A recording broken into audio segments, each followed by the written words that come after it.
Mesdames et messieurs, bonsoir et bienvenue dans ce journal. Tout de suite, le sommaire.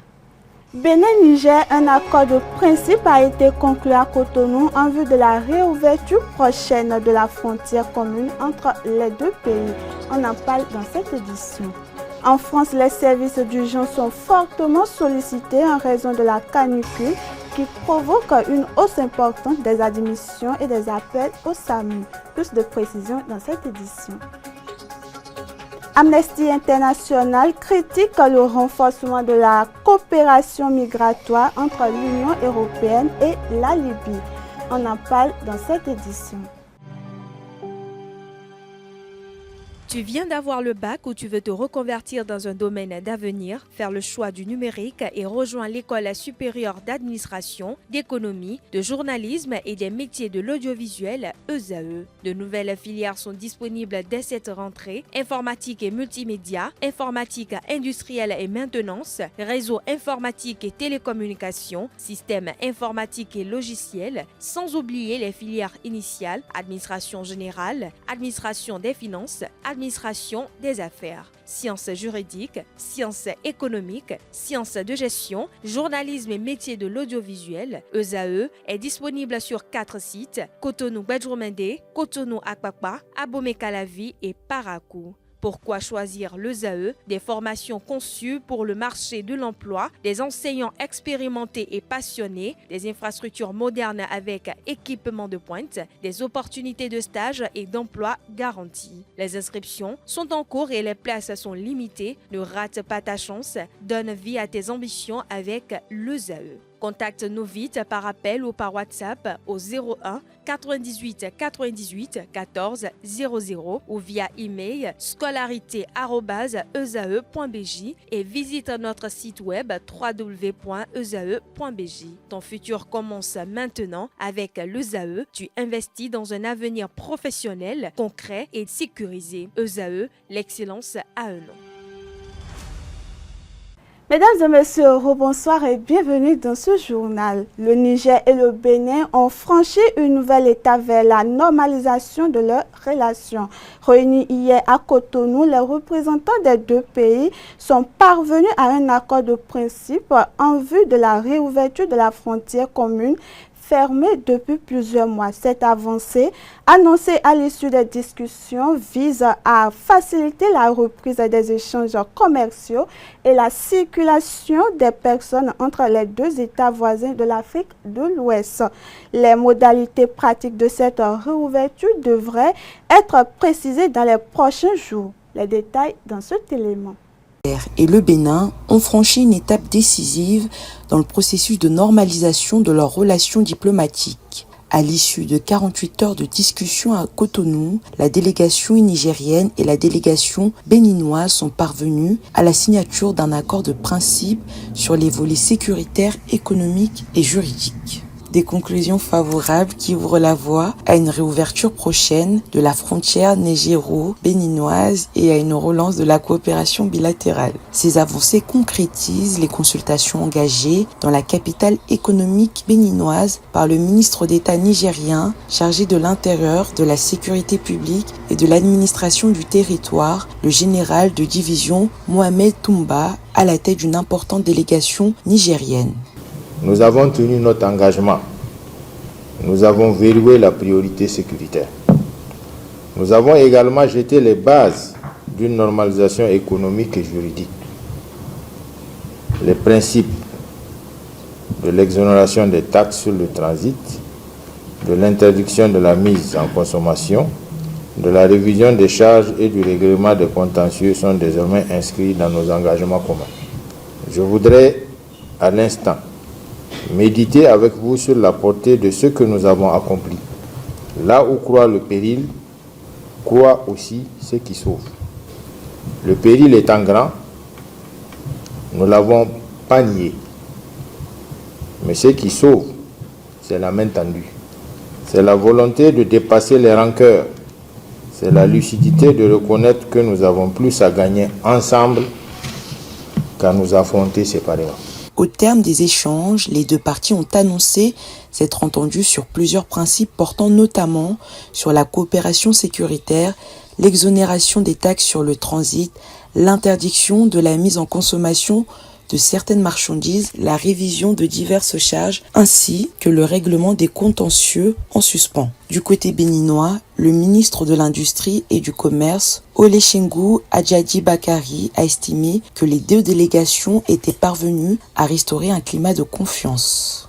Ces 48 heures ne sont que le début du chemin que nos peuples ont toujours fait ensemble. Et je formule l'espoir au nom de toute la délégation béninoise, mais au nom de nos délégations, parce que je pense qu'après 48 heures que nous avons passées ensemble, nous formons une seule délégation ici, avec un seul objectif, ramener, refaire naître cet amour et ce lien séculaire qu'il y a entre nos deux peuples, entre nos deux pays.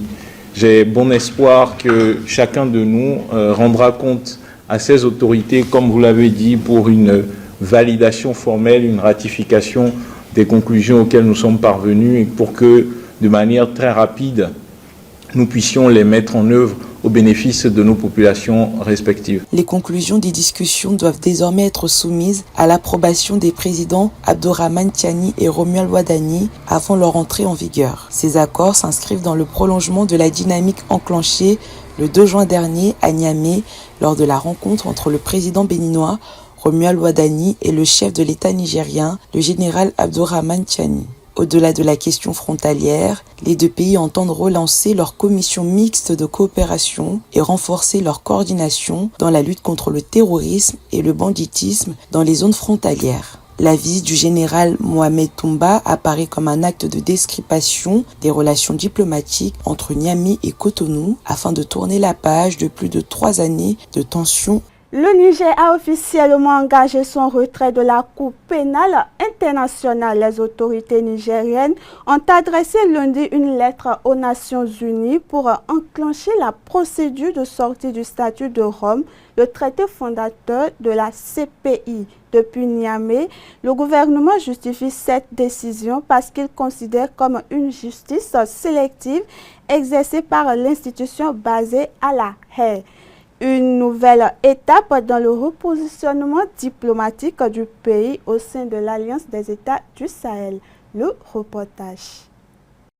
Le Niger a officiellement quitté la Cour pénale internationale.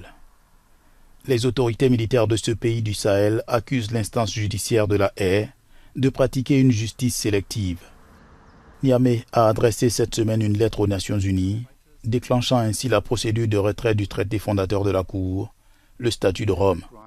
La lettre du Niger indique, je cite, « Alors que la Cour avait suscité de grands espoirs parmi les peuples épris de paix et de justice, elle a été détournée de sa vocation et exploitée. » Fin de citation. La Cour a affirmé regretter ce retrait, qui en est le 3e après celui des Philippines et du Burundi. Le Niger, le Mali et le Burkina Faso avaient annoncé l'année dernière leur intention de se retirer de la CPI. Un coup d'État a renversé le gouvernement démocratiquement élu du Niger en 2023. Depuis lors, les militaires ont tourné le dos aux partenaires traditionnels du pays pour de nouvelles alliances, notamment avec la Russie, où le président Vladimir Poutine fait l'objet d'un mandat d'arrêt international délivré par la CPI dans le cadre de la guerre en Ukraine. Autre information à présent, en France, les services d'urgence font face à une forte hausse de leur activité en ce 4e jour de canicule. Au micro de la journaliste Patrick Pelous, président de l'Association des médecins urgentistes, a alerté sur les difficultés croissantes de prise en charge des patients. Selon lui, le nombre de passages aux urgences a augmenté de 20% en raison des fortes chaleurs, tandis que les appels au SAMU connaissent également une forte progression, une situation qui met à rude épreuve les soignants et interpelle les autorités françaises. Suivons à nouveau. La France accablée par la chaleur, 4e jour consécutif de canicule. Aujourd'hui, la vigilance rouge est élargie à 58 départements. Les températures battent tous les records. La journée d'hier a été la plus chaude jamais enregistrée en France depuis le début des mesures en 1947. On retrouve Marie Schuster en direct de l'hôpital de la Riboisière à Paris. Bonjour Marie, comment est-ce que cette situation d'urgence est-elle gérée dans les hôpitaux ? Eh bien écoutez, il fait déjà 30 degrés aux premières heures de la matinée ici devant l'hôpital Lariboisière. C'est une chaleur étouffante à Paris depuis 4 jours pour les bien portants, mais aussi pour les plus fragiles, en particulier ceux qui sont hospitalisés. Et pour en parler, je suis accompagnée de Patrick Pelou, le président de l'association des médecins urgentistes. Monsieur Pelou, quelles sont les conditions d'accueil des malades à l'hôpital depuis ces 4 jours? Ça devient de plus en plus difficile en fait parce qu'il y a une augmentation à peu près de 20% au niveau des services d'urgence en France.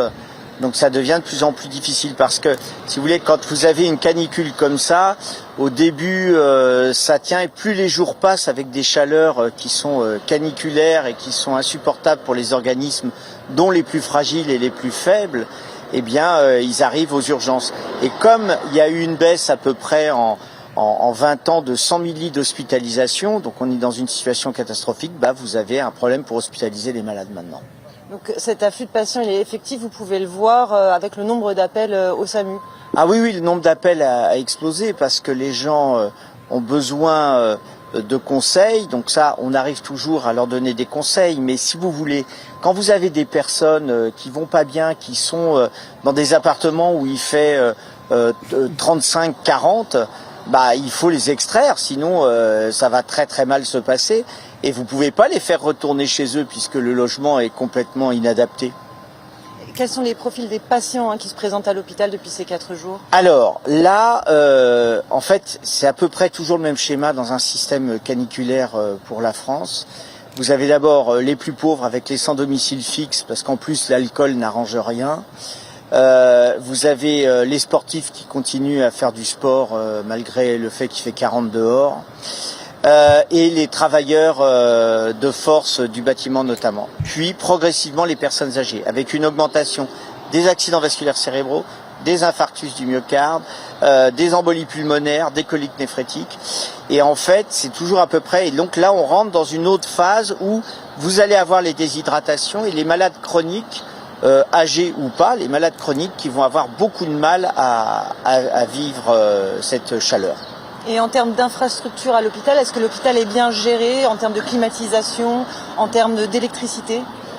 Ah non, alors là, les apports en électricité avaient été revérifiés depuis la grande panne dans un hôpital à Bichat notamment donc l'apport en électricité a été sécurisé. Bon, mais on a perdu énormément de lits d'hospitalisation.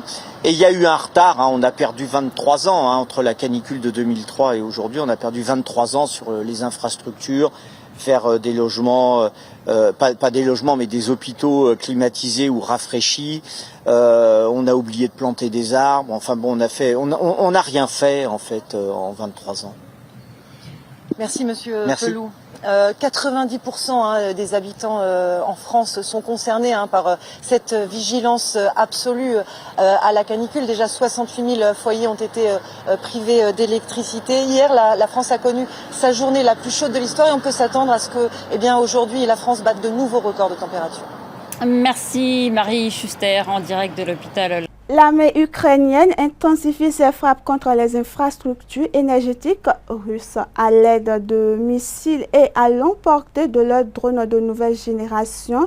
Elle cible notamment des raffineries, des éléoducs et des dépôts pétroliers situés en Russie et en Crimée. Cette stratégie menée dans le contexte de la guerre qui oppose les deux pays depuis 2022, a déjà entraîné des pénuries de carburant dans la péninsule de Crimée, annexée par la Russie en 2014. Selon les analystes, l'objectif de Kiev est de réduire les revenus tirés de l'hydrocarbure qui contribue au financement de l'effort de guerre russe. Suivant à présent. Oui, depuis près d'un mois, le ministère de la Défense ukrainien annonce mener des frappes, tout d'abord sur les sources d'approvisionnement énergétique de la totalité de la Fédération de Russie, mais aussi de la Crimée occupée par la Russie depuis 2014. Donc ces frappes dans la profondeur, elles consistent à frapper les raffineries russes pour assécher en fait l'approvisionnement en carburant. Et ces dernières semaines, elle est passée à un autre niveau, côté surtout technologique. Il y a une vraie montée en puissance technologique de l'Ukraine sur ce segment, c'est-à-dire qu'elle est désormais capable de frapper précisément le transport de ce carburant par des frappes dans ce qu'on appelle la moyenne portée. Donc la moyenne portée, c'est 250 km de rayon. Et ça, on arrive jusqu'à à estimer présent, donc les dégâts qui ont été provoqués par ces frappes de drones?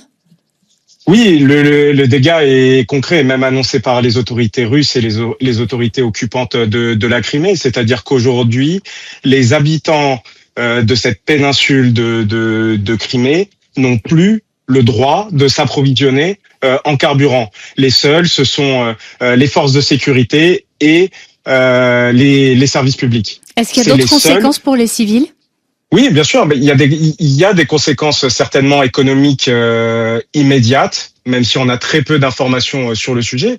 Et il y aura peut-être aussi des vraies conséquences sur l'électricité pour les habitants. Pour l'instant, on a très peu de données là-dessus. Les médias russes communiquent très peu là-dessus. Pour l'instant, on a des informations qui sortent des autorités qui occupent la Crimée et des autorités elles-mêmes de la Fédération de Russie. Et ce qu'on peut lire même dans certains canaux Telegram, plutôt ceux des blogueurs qui sont en principe aussi favorables au pouvoir russe, c'est qu'on peut remarquer aussi des chefs militaires établis dans tout le sud du front avec l'Ukraine qui critiquent en fait le pouvoir en place, parce que cette interdiction logistique mise en place par l'Ukraine depuis près d'un mois crée une situation où l'armée russe, sur tout le sud du front, a des difficultés d'approvisionnement. La Commission européenne a accueilli une délégation talibane à Bruxelles, en Belgique,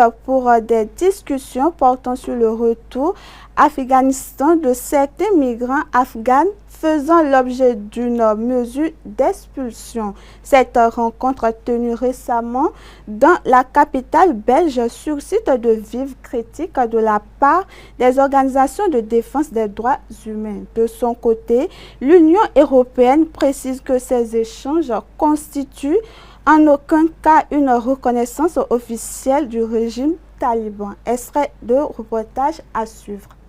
L'Europe en tête-à-tête avec les talibans. Une image que vous ne verrez pas car tout s'est joué à huis clos à Bruxelles, preuve du caractère sensible de cette rencontre. Les représentants de la Commission européenne, après 2 déplacements successifs en Afghanistan, ont reçu mardi une délégation de 5 talibans menée par le porte-parole du ministère des Affaires étrangères, Abdulkar Balki. Une invitation qui a surpris, le régime n'étant pas reconnu par l'Union européenne. Le Conseil a mandaté l'UE pour maintenir un engagement opérationnel avec les autorités de facto en Afghanistan. Cela ne signifie en aucun cas une reconnaissance. Le mot d'ordre, coordonner le retour de certains réfugiés afghans dans leur pays, à la demande d'une vingtaine d'États membres qui réclament des solutions pratiques et diplomatiques à Bruxelles. Entre 2013 et 2024, l'Europe a reçu environ 1 million de demandes d'asile d'Afghans et en a accepté la moitié. Ces renvois ne concerneraient que ceux qui représentent une menace pour la sécurité et des criminels ayant commis de graves infractions. Certains pays comme l'Allemagne ont d'ailleurs déjà mis en œuvre ces rapatriements en expulsant plus de 100 Afghans condamnés. La rencontre a suscité de vives critiques chez les défenseurs des droits de l'homme qui y voient une forme de légitimation du régime. Nous estimons que l'Union européenne manque à ses obligations internationales en concluant des accords migratoires avec les talibans, car nous pensons qu'il existe un risque réel de persécution et de torture pour les personnes renvoyées de force en Afghanistan. Depuis leur retour au pouvoir en 2021, les talibans ont progressivement restreint les droits humains en limitant la liberté de circulation des femmes, interdisant l'accès des filles à l'éducation au-delà du primaire ou encore en imposant des lois morales qui limitent la liberté d'expression et l'accès à l'emploi. Autre actualité à présent, l'Organisation maritime internationale a annoncé le lancement de l'évacuation progressive de 11 000 marins mobilisés depuis plusieurs mois dans le détroit d'Ormuz entre le golfe Persique et le golfe d'Oman. Cette opération, engagée après plus de 100 jours d'attente pour certains équipages, constitue une avancée humanitaire majeure. Toutefois, la situation demeure tendue entre cette zone stratégique du Moyen-Orient où l'Iran et les États-Unis continuent de s'opposer sur les modalités de gestion de cette voie maritime essentielle au commerce mondial du pétrole. Suivons ensemble un extrait de vidéo. Ils sont bloqués depuis des mois sur des pétroliers, méthaniers, cargos de marchandises et autres bateaux.